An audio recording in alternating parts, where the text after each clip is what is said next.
Dave Schultz for 103.7 The Game and 103.7thegame.com at Lamson Park, where the Raging Cajun softball team kicked off the 2015 season with a 6-0 win over NC State. Jordan Wallace going the distance, a complete game, 2-hit shutout, striking out 13. You can imagine she was happy with her performance. Having a new philosophy out there on the mound, being confident in what I do, and I know that my team has my back every step of the way, so that was easy.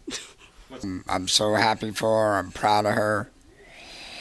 It's been a long road back, and I think this is the start of a good season for her.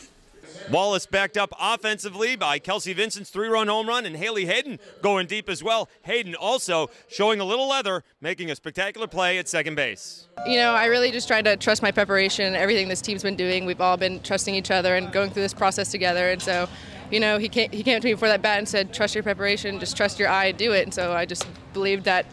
I couldn't have done it if people weren't on base, and I couldn't have done it if somebody wasn't behind me. So I give all the credit to other people. I just hit the ball, How about that play, man? That was a nice play. I hadn't seen her do that in practice, She was saving that for the game. Haley's a competitor. When the bright lights come on, she's ready to compete.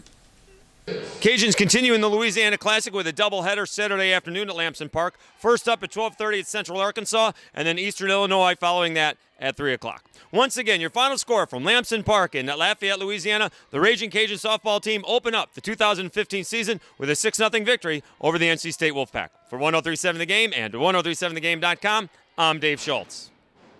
Cajuns continue in the Louisiana Classic with a doubleheader Saturday afternoon at Lamson Park. First up at 12:30 at Central Arkansas, and then Eastern Illinois following that at 3 o'clock. Once again, your final score from Lamson Park in Lafayette, Louisiana. The Raging Cajun softball team open up the 2015 season with a 6-0 victory over the NC State Wolfpack. For 103.7 The Game and 103.7thegame.com, I'm Dave Schultz.